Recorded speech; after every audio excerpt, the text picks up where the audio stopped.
An anonymous trader has bought $400 million worth of Bitcoin, ultimately pushing up the value to around $11,000 now, with the purchase becoming visible thanks to blockchain technology. During the last days of the World Blockchain Economic Forum in Singapore, RT's Miguel Francis Santiago caught up with a former Mexican president to discuss the future of blockchain technology. As the Token's Economic Blockchain Forum in Singapore was in its last day, I managed to catch up with Mexico's ex-president, Vicente Fox Quesada, who was very keen on bringing people together with blockchain technology. My forecast is that if we keep NAFTA going, and maybe if a concept like NAFTA, we enhance it, we do it better through innovation and technology that are needed, in one generation more, we're going to be one-to-one.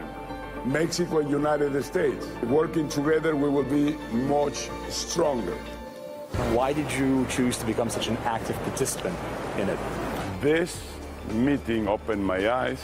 It's like discovering the world again, the world of banking, the world of people, to reduce poverty, to create middle classes, to create a better world. We need to move fast. Many people is getting desperate. I would say that the world of disorder is growing faster than the world of order. And this is a potential conflict to the future. According to the UN, 4 billion people live without an address, including Mexico. They're not necessarily poor, but they do not have a shipping address because they are inadequately serviced by their government. In turn, they experience social segregation and are unable to participate in online commerce. The only blockchain solution present at the conference with a working app for this part of the world's disorder, to my surprise, was a Russian startup called Navai Address. They are currently planning to work with Mexico, Asia, and other places around the world who have people living without an address. We develop and market the addressing system that provides users with a unified digital ID for places and objects on the world. And generally, we concentrate just on providing 4 billion people in the world with verified IDs or addresses for their places and locations. There's a huge issue there because now these people just are detached from the online and shared economy. So we believe that our solution would help a lot change the way they live, the way they interact with the government, with the online economy, and just with other users. You need patience to see process of development.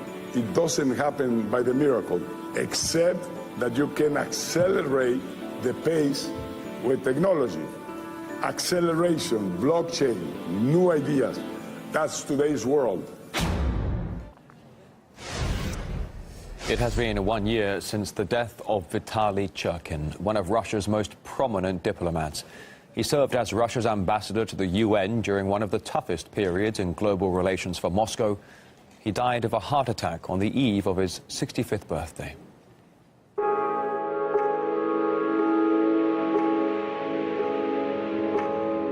А я завтра утром в город уезжаю. Неужели? Завидуете.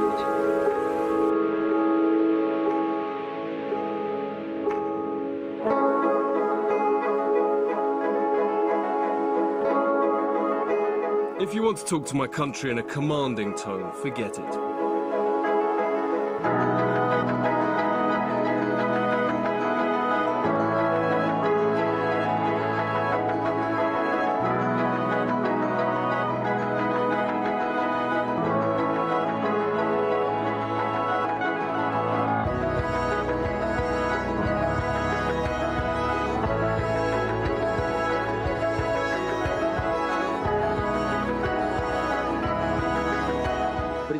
The US representative delivered her speech as if she was Mother Teresa herself. Please remember the track record of your country.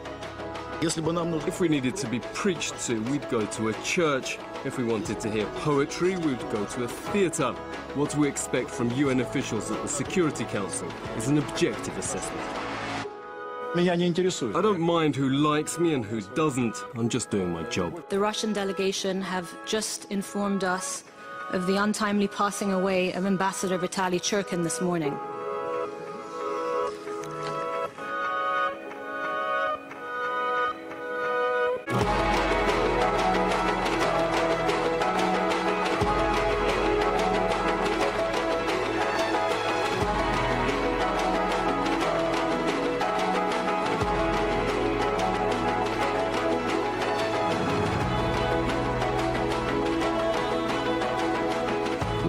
At the UN Security Council in New York, he was greatly respected.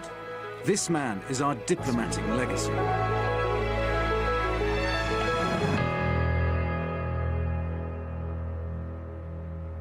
This is RT International. Your program returns at the top of the hour.